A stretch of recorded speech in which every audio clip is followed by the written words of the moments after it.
بسم الله الرحمن الرحيم الحمد لله وكفى والصلاة والسلام على الحبيب المصطفى صلى الله عليه وعلى آله وسلم تسليما كثيرا إن الله وملائكته يصلون على النبي يا أيها الذين آمنوا صلوا عليه وسلموا تسليما رب اشرح لي صدري ويسر لي أمري واحلل عقدة من لساني يفقه قولي إخواني أخواتي أبنائي بناتي أصدقائي صديقاتي أعدائي عدواتي mes ennemis et mes ennemis je vous aime tous en Allah les filles, les fils, les frères et les sœurs, les amis et les amis je vous aime tous en Allah et je vous dis Assalamu alaikum wa rahmatullahi wa barakatuhu.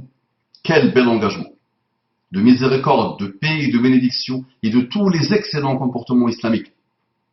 Mes frères et sœurs en humanité, ceux qui n'ont pas encore eu l'honneur et le bonheur de rencontrer l'islam, je vous demande s'il vous plaît de vous récupérer. De récupérer vos cerveaux, votre raison, votre esprit, votre intellect, votre conscience, votre cœur, votre âme. Je vous demande de divorcer, de répudier 3 fois minimum. Quoi? De répudier quoi? De répudier l'endoctrinement que vous subissez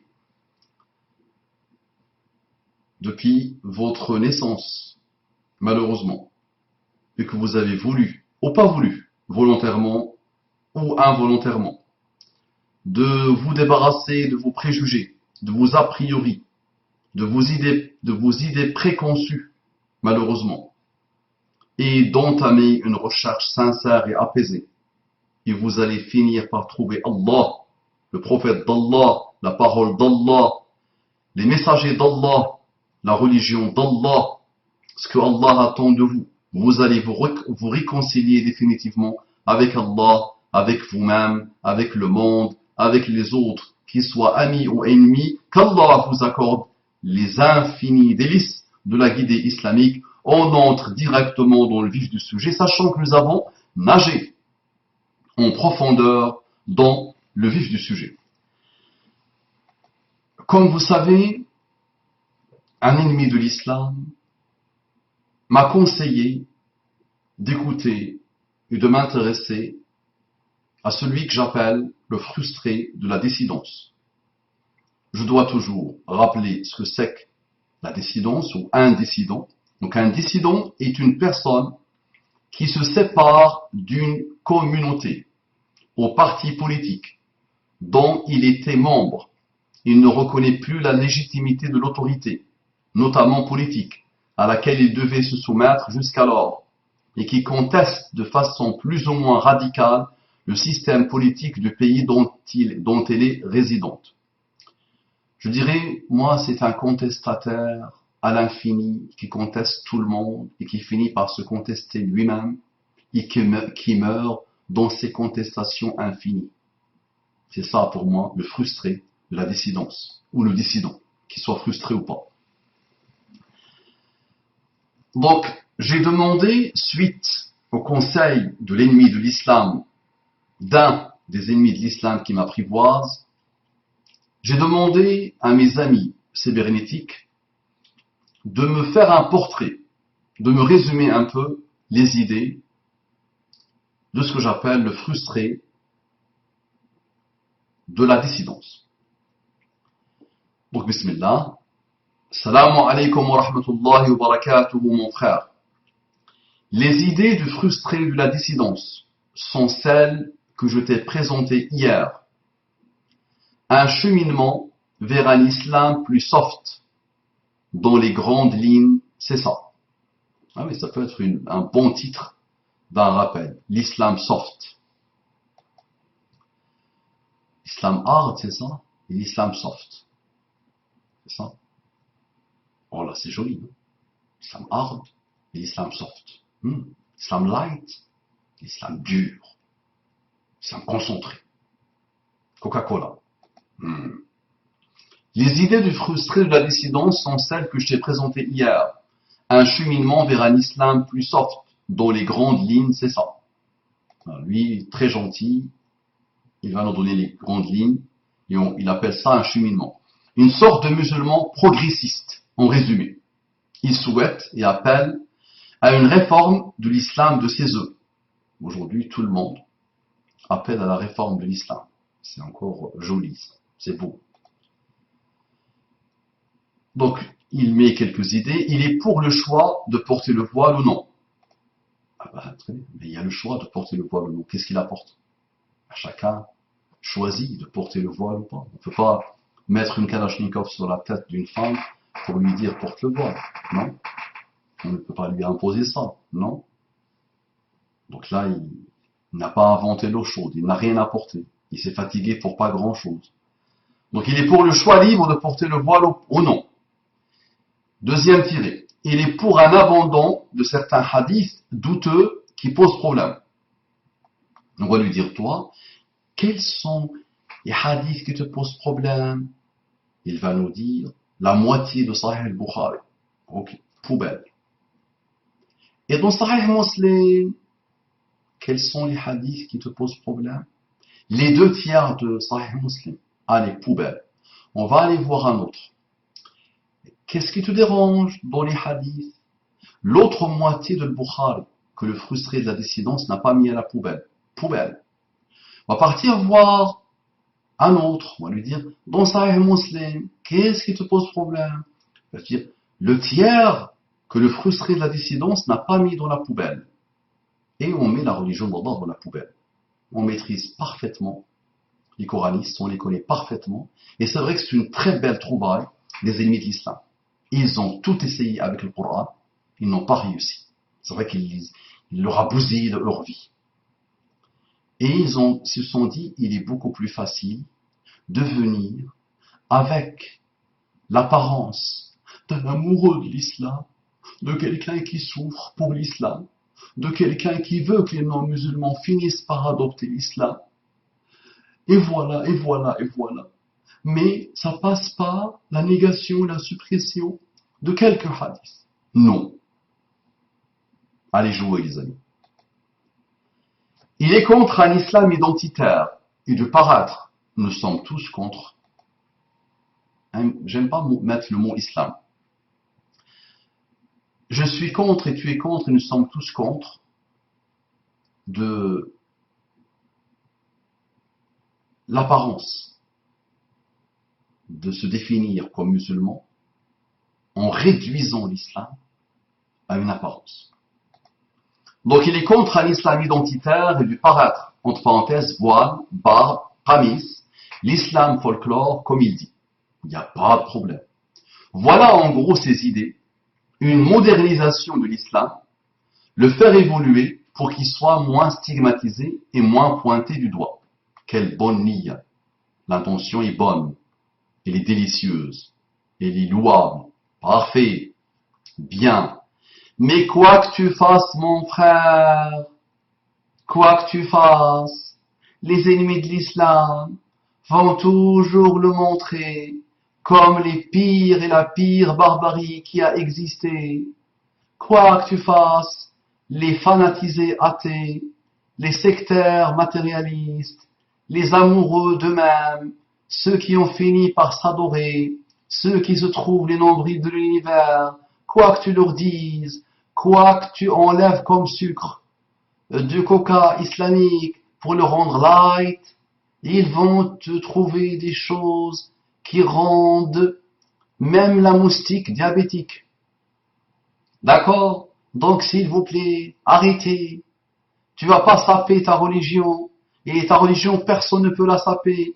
Tu ne vas pas saper ta foi, ta spiritualité à toi. Tu ne vas pas te mettre en enfer pour que le non-musulman, l'athée, le combattant, l'ennemi de l'islam te dise, te mette sa main sur ta tête, il te dit, mon fils, ah, je suis fier de toi, je suis content. Maintenant, j'aime l'islam. Tu l'as enlevé de toute sa, tu lui as supprimé toute sa matière, tu as tout effacé en lui, tu l'as déformé, tu lui as fait subir une opération satanique, esthétique, satanique, tu l'as rendu un Bogdanov, complètement déformé, tu lui as donné le visage d'une moustique ou d'une mouche, tu l'as complètement dénaturé, et là, en faisant comme ça, tu penses qu'il est beau, qu'il est potable, qu'il peut passer. Mais non, ça marche pas. Les athées, les matérialistes et les ennemis trouveront toujours des choses à dire. Donc soyons fiers de notre religion. La religion d'Allah comporte en elle des réformes infinies de tout. Et puisque vous êtes ignorants, vous ne connaissez pas le travail de toute une Ummah sur 1400 ans, vous ne le connaissez pas, donc chacun s'autoproclame réformateur, que c'est beau, oh que c'est joli, sois fier de ta religion, essaie juste de la suivre, et la majorité écrasante de ceux qui te côtoient ne pourront que l'aimer, l'embrasser, et s'imprégner de ses beautés. Réveillez-vous les amis. Voilà en gros ces idées, une modernisation de l'islam, le faire évoluer pour qu'il soit moins stigmatisé et moins pointé du doigt. Masha'Allah, faire évoluer l'islam. J'ai résumé en 3 points, mais grosso modo, sa position se résume à ces 3 points. Il n'a pas les connaissances pour vraiment aborder le sujet de l'islam, donc il se contente de ces 3 points, ainsi que sa conception personnelle de l'islam, comme le châtiment de la tombe, mais après, le reste, c'est plus un ressenti personnel. Il ne peut évidemment demander à personne de le suivre là-dessus. Voici un autre portrait. Ça y est, on a fait le tour du frustré de la dissidence. Il n'y a pas grand-chose à ajouter. Le reste, ce n'est que des commentaires selon l'humeur du jour. Donc voilà une typologie de personne qui se résume très vite, qui n'apporte pas grand-chose, qui pourra faire des milliards de vidéos, la pauvre, ça n'apporte pas grand-chose. Ça ne peut que éloigner les musulmans de l'islam, ça ne peut que essayer de dénaturer et déformer l'islam, pour se faire plaisir, pour se diviniser, pour se frustrer en continu. Très bien, pourquoi pas. Donc pour ceux qui voudront se spécialiser dans ce domaine de la dissidence malheureuse, frustrée, révoltante et révoltée, d'autres ont essayé avant vous et se sont cassés les dents et sont partis à la poubelle. D'accord? Donc n'essayez même pas, allez faire autre chose de votre vie s'il vous plaît. Ça y est, on a fait le tour du frustré de la dissidence, il n'y a pas grand chose à ajouter, le reste ce n'est que des commentaires selon l'humeur du jour. Pour aldostérone, donc vous savez qu'il y a un qui se prend pour aldostérone, j'aimerais bien qu'il nous donne son prénom. J'ai essayé de le conseiller lui aussi, il y a des gens qui voulaient qu'il sorte de son pétrin et qui m'ont demandé de le conseiller, mais il ne fait qu'à sa tête. Il s'enfonce de plus en plus et j'ai peur pour lui. Et j'ai vraiment pitié de lui. Donc pour aldostérone, il ne va pas très bien ces derniers mois. Il sombre dans un pessimisme récurrent qui ne semble plus le quitter. Depuis qu'il a commencé aldostérone. Et il est dans une dépression nerveuse lourde. Il est dans une névrose aussi lourde. Il est très atteint. Vous avez vu la trace de vidéos sur Internet où il est ivre-mort. Qu'Allah lui facilite et qu'Allah lui guide. Pour aldostérone, il ne va pas très bien ces derniers mois. Il sombre dans un pessimisme récurrent qui ne semble plus le quitter. Il a évoqué qu'il traversait ces derniers temps une épreuve avec la maladie de sa fille, gravement malade. Il semble s'enfoncer dans une dépression et ne sait plus comment faire pour remonter la pente.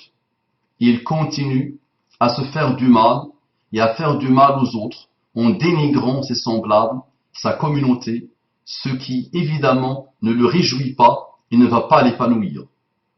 C'est comme si quelqu'un critiquait et rabaissait sa famille en public, auprès d'autrui. Au fond, celui qui fait ça se soulage peut-être sur le coup, mais cela ne peut pas le rendre heureux. J'ai déjà médité sur la position d'aldostérone en essayant d'inverser les rôles. Un Européen qui viendrait dans les pays arabes, en critiquant l'Europe et tout ce que font de mal les Européens. Rejetant tout ce qu'ils ont été, tout leur héritage, cherchant à se faire apprécier des Arabes, au même exemple avec un Sud-Américain qui irait en Asie pour insulter ses ancêtres. Dans quel état psychologique serait cet homme? Serait-il épanoui? Trouverait-il la paix?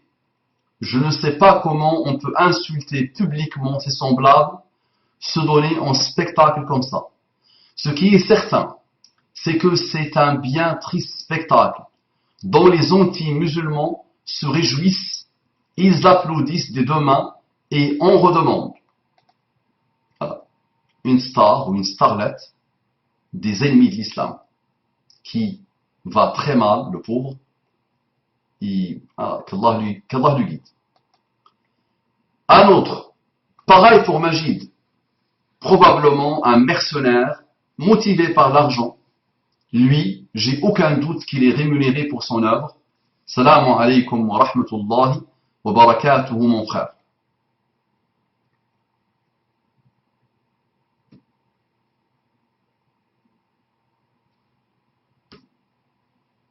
Sans commentaire. Assalamu alaykum wa rahmatullahi wa barakatuh.